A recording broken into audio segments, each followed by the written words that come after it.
Augustin. Je suis guide au service du protocole. Le lieu ici où nous sommes actuellement est appelé par le Belvédère.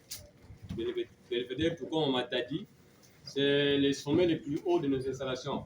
Donc à partir d'ici, on est possible de voir toutes nos installations. Et comme historique d'ici, à l'époque c'était quoi? En 1816, il y avait eu des explorateurs qui étaient venus pour une mission de déterminer le biais du fleuve Congo. Notre fleuve Congo est navigable par tronçon, c'est-à-dire quoi? Quand nous quittons Kinshasa jusqu'à Matadi ici, le tronçon ici il est non navigable. Et quand nous quittons Matadi jusqu'à l'océan, l'autre tronçon est navigable. Alors, nos blancs qui étaient venus, ils étaient venus pour une mission de casser toutes les pierres qu'on est dans les tronçons qu'on est ici, donc de Matadi jusqu'à Kinshasa, afin de permettre la montée des navires de l'Océanie jusqu'à Kinshasa. Mais la mission n'était pas tenue.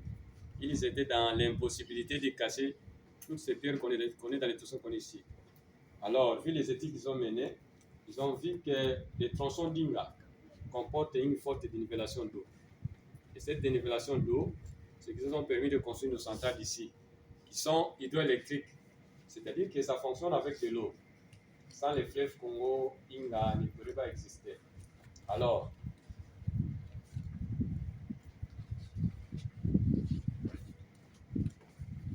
quand nos blancs étaient arrivés sur site, ils avaient des difficultés de langue. Et toute question qui lui provenait du site, les gens du site les répondaient par Ingeta. Ingeta, c'est du dialecte Isangila, et d'où est venu le mot Inga. Inga qui veut dire oui. Alors, à l'époque, ce fut le président Joseph Kasavubu, c'est celui qui avait laissé le projet ainsi que les financements. Mais la réalisation était venue faite par le président Mobutu. C'est lui qui a réalisé. Et il avait conçu l'idée de construire des centrales qui existent actuellement, d'où les travaux de construction à Inga 1 étaient débutés en 1968. Il y avait eu 4 ans de la construction, et la 5e année, on avait inauguré les 3 premières machines en 72. Inga 1 fut construit par les Belges, par les Italiens, s'il vous plaît. Alors, la puissance d'une machine installée à Inga 1 elle est de 58,5 MW.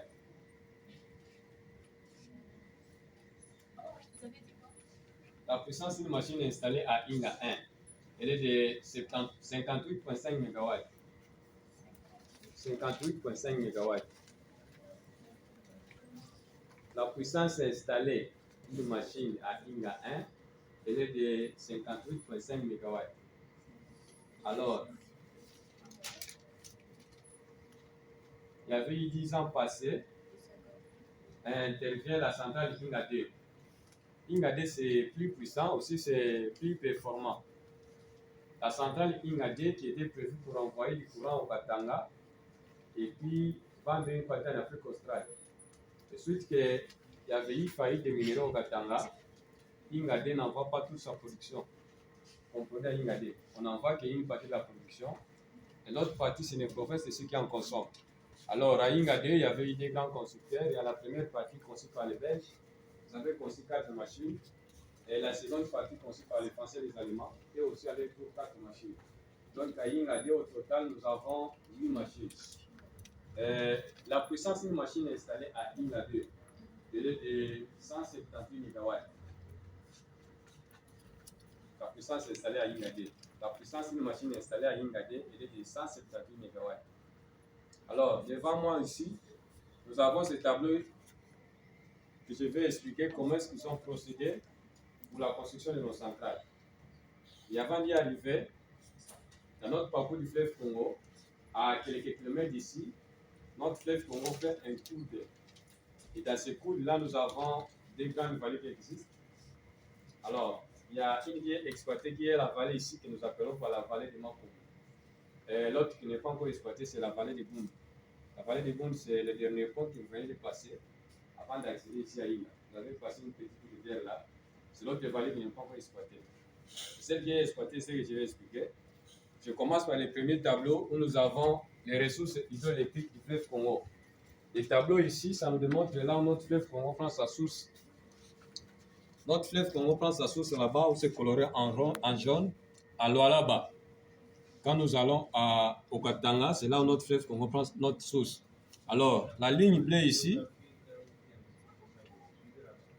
La ligne bleue ici, ça représente notre fleuve Congo. Notre fleuve Congo passe par Lubudi, ça va à Kisangani, ça va à Bandaka, Bandundu, Kinshasa, Luozi, Inga, Matadi, pour aller se jeter dans l'Océanie.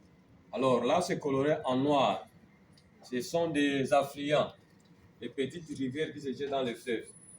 Et je vais au tableau qui suit, où on nous représente toujours notre fleuve Congo. Tout ce bleu ici, c'est notre fleuve Congo. Et ça, ce sont des pierres qu'on nous a démontré qu'on est dans les tissus qu'on est ici. Alors, j'avais dit que la vallée ici au départ, c'était une vallée naturelle. Qu'est-ce qu'ils ont fait?